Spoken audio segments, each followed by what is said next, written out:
në qoftë se ne, si me thëmë, përvaremi nga votat e subjekteve tjera, ne mos të varemi nga këto subjekte, me PDK-n që, domethënë, kontrollohet nga Sami Lushtaku, jo. Zeta nuk e ka keq përdorur buxhetin e shtetit. Ata janë të obliguar që të njohin Republikën e Kosovës dhe të mbajnë simbolet e Republikës së Kosovës. Mendoj që situata është tepër e qartë. Jemi dy tabore tashmë dhe asnjëherë nuk ka qenë më e qartë si tani.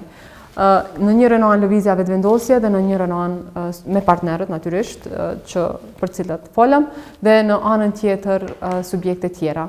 Ende pa përfunduar procesi zgjedhor, këta thonë që nuk do të bëjmë koalicion me lëvizjen vetëvendosje. Domethënë është e qartë se këta nuk e duan vetëvendosjen qeverisje, këta nuk e duan Albin Kurtin kryeministër, qytetarët po ashtu e kanë parë përpjekjen tonë për ta formuar qeverinë.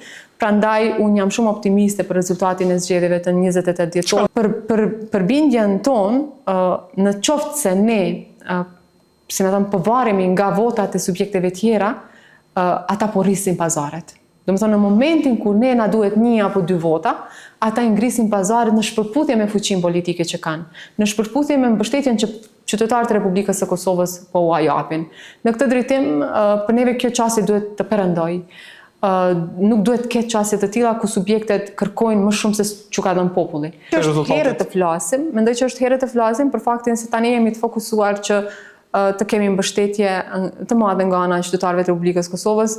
Për mua është shumë e rëndësishme që qytetarët me kuptu që po është tepër e vështirë me pas koalicion qeverisës me këta. Jo pse ka mungu vullneti jonë politik, jo pse ne duam qeverisin vetë, nuk është kështu, por problemi është që këta, domethënë, janë mësuar, sikurse në të kaluarën qysh janë bërë koalicionet me tendera, me ambasada, me listën serbe, me pazaret të tjera, e kështu me radhë, por ne kemi thënë që na të formasmujmë me funksionu. Fokusi jonë në këtë moment duhet vendoset tek mbështetja nga ana e qytetarëve, në mënyrë që ne mos të varemi nga këto subjekte. Kjo nuk do të thotë që edhe nëse ne kemi shumicën të mos shohim nëse ka dikush interes që të na bashkohet. Me PDK-n që, domethënë, kontrollohet nga Sami Lushtaku, jo. Sepse është e qartë. Domethënë, unë e dëgjova edhe me vëmendje kryetarin e sapo zgjedhur të PDK, zotin Bedri Hamza. Domethënë, asnjë fjalë nuk e tha për Sami Lushtakun, përkundrazi e lartësoj. Dhe është e qartë që aty më shumë pyetet Sami Lushtaku se sa që pyetet Bedrim Hamza. Qëndrimet për presidentën i kanë thënë, neve na duhet që t'i kemi 80 vota në kuti, sepse është votimi i fshehtë siç e dini. Dhe nëse ne nuk arritëm që t'i kemi 61 për kryeministrin, kryetarin e kuvendit, as për kryeministrin Kurti, as për nënkryetarin zotin Glau Kunjufca, ish kryetarin e kuvendit, domethënë është pak vështirë e besueshme që mund të japin mbështetje për presidentën nëse do të kandidohet apo për ndonjë figurë tjetër. Ne nuk kemi të interesuar që Kosova të shkojë kaq shpesh në zgjedhje. Domethënë natyrisht që nuk kemi të interesuar, por që nëse nuk ka konsensus për emrin e përveçëm të presidentit, kushtetuta na obligon që të shkojmë në zgjedhje të jashtëzakonshme. Qytetarët e kanë të qartë që edhe përkundër tendencave për me thënë që qeveria Kurti është qeveri e korruptuar sikurse qeveritë e tjera, sepse qëllimi i opozitës është ky, që qytetarët të mendojnë që qeveria Kurti është njësoj e korruptuar, por unë jam e bindur që qytetarët ndihen lirë se tash qeveria Kurti nuk e keq përdor buxhetin e shtetit. As Rozeta nuk e ka keq përdorur buxhetin e shtetit. Është një rast qetësor.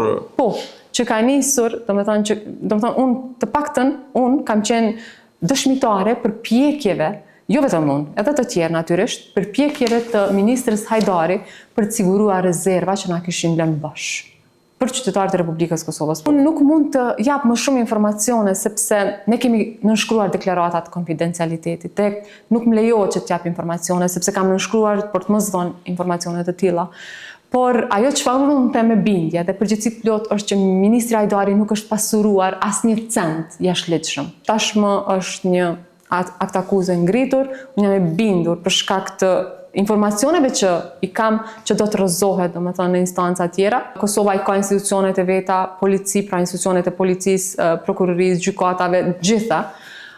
i ka fuqizuar, domethënë, të gjitha këto institucione, nuk do ta kenë të lehtë sikurse kanë pasur në të kaluarën. Ata janë të obliguar që të njohin Republikën e Kosovës dhe të mbajnë simbolet e Republikës së Kosovës në objektet që u imponon edhe i detyron edhe ligji.